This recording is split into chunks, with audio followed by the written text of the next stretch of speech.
Assalamualaikum warahmatullahi wabarakatuh. Alhamdulillah, wassalatu wassalamu ala rasulillah wa ala alihi wa ashabihi wa mawala. La hawla wa la quwwata illa billah, amma ba'd. Sahabat-sahabati yang dirahmati Allah subhanahu wa ta'ala, ada sebuah pertanyaan yang disampaikan kepada saya. Bagaimana cara menasehati seseorang yang selalu membangkang dengan orang tua?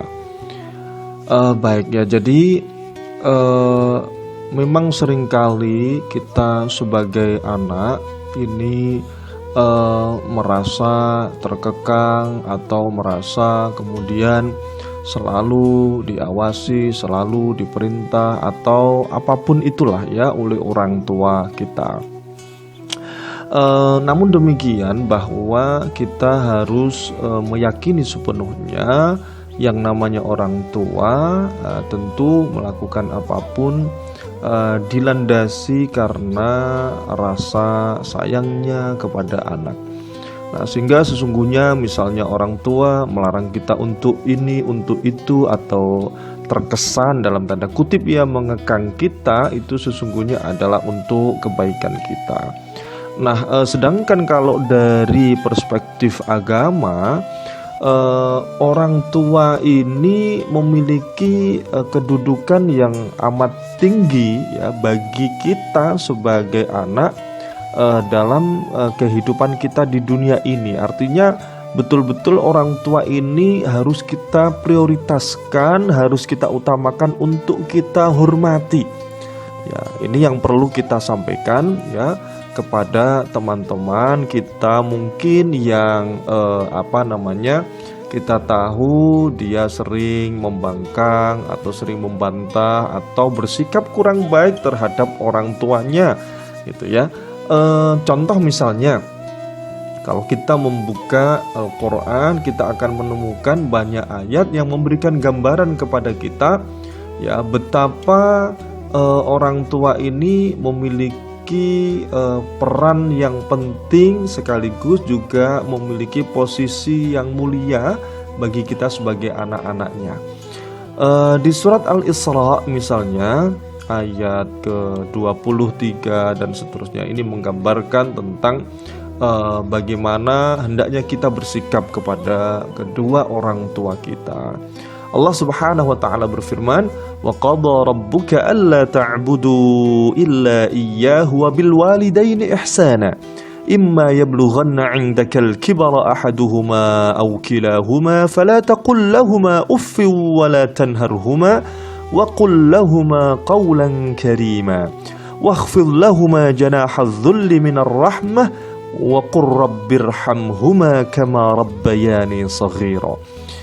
Jadi Allah Subhanahu wa taala ya melalui ayat ini memerintahkan ya agar kita sebagai hambanya tidak menyembah kepada selain Allah, tidak menyekutukan Allah. Ya. Ini pesan pertama yang disampaikan di awal ayat 23 dari surat Al-Isra ini. Jadi jangan menyembah selain Allah, jangan menyekutukan Allah. Ini kaitannya dengan akidah. Ya. Kemudian setelah itu apa yang dipesankan oleh Allah melalui ayat ini? Wabil walidaini ihsana. Ya, dan hendaklah kamu berbuat baik kepada kedua orang tuamu, kepada ibu bapakmu. Ya, berbuat baik. Ya, ihsan.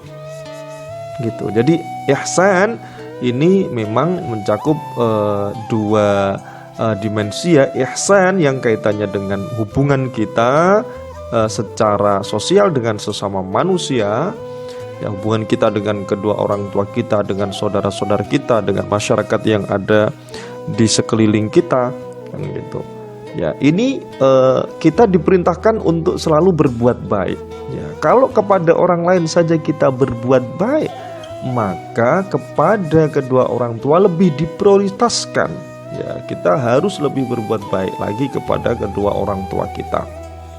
Itu Jika salah seorang di antara keduanya atau kedua-duanya sudah sampai berumur lanjut, ya, dalam pemeliharaanmu, ya, kamu yang bertanggung jawab untuk merawat keduanya di masa senjanya, ya, maka sekali-kali janganlah kamu mengatakan kepada keduanya perkataan fala taqul lahuma uffin wala tanharhuma, dan jangan kamu membentak mereka, tidak boleh mengatakan tidak boleh, jangan membentak mereka. Ya, sebaliknya wa qul lahuma qaulan karima, kita diperintahkan untuk ya berkata kepada kedua orang tua kita, ya, mengucapkan ya perkataan-perkataan yang baik, yang mulia. Nah, wakhfid lahuma janahadz-dzulli minar rahmah. Ya, kita diperintahkan untuk merendahkan diri kita ya di hadapan kedua orang tua kita. Maaf teman-teman, mungkin ada sebagian dari kita yang merasa sebagai generasi milenials, ya, apa sih bapak ibu kuno gitu, misalnya gaptek naudzubillah, jangan sampai seperti itu. Tentu kita harus memahami bahwa ya memang generasi beliau ya belum begitu familiar dengan gadget misalnya. Nah, berbeda dengan generasi kita, maka tidak perlu kemudian hal itu ya menjadi bahan bagi kita untuk naudzubillah misalnya mencela kedua orang tua kita, ya. Kita harus tetap merendahkan diri kita di hadapan kedua orang tua kita, ya, dengan penuh kasih sayang, ya, bahkan kita diperintahkan untuk selalu mendoakan kedua orang tua kita, ya, dengan doa Rabbirhamhuma wa qur rabbirhamhuma kama rabbayani shaghira. Ya, kita memohon kepada Allah, kasihilah ya mereka kedua orang tua, ya, sebagaimana mereka berdua telah mendidik, telah mengasihi, telah merawat di waktu kecil. Jadi kita membayangkan ya bagaimana orang tua merawat anak-anaknya di masa kecil dengan sebegitu sabarnya. Maka kita juga hendaknya harus bersikap yang sama kepada mereka, apalagi ketika mereka sudah masuk usia senja. Nah, itu jadi mengingatkan akan jasa-jasa orang tua, bagaimana posisi penting kedua orang tua, ya, agar kemudian teman-teman kita yang barangkali dalam kehidupannya masih bersikap kurang baik kepada kedua orang tuanya, ya, bisa segera sadar dan kemudian berbalik, justru mereka mau menyayangi kedua orang tuanya, mendoakan keduanya baik ketika keduanya masih ada di dunia. Ya, tentu baktinya ada dua, bakti secara langsung, secara fisik, ya, juga bakti secara tidak hanya zahir saja tapi juga batinnya, ya, zahiran wa batinan. Tapi ketika keduanya sudah meninggal dunia, ya, kita tetap memohonkan ampunan kepada Allah, ya, atas dosa-dosa keduanya, atas kesalahan kekhilafan yang pernah dilakukan oleh kedua orang tua kita, berharap Allah mengampuninya. Nah, seperti itu ya, semoga ada manfaatnya dan kita mendapatkan taufik hidayah dari Allah menjadi anak-anak yang berbakti kepada kedua orang tuanya. Terima kasih, semoga ada manfaatnya.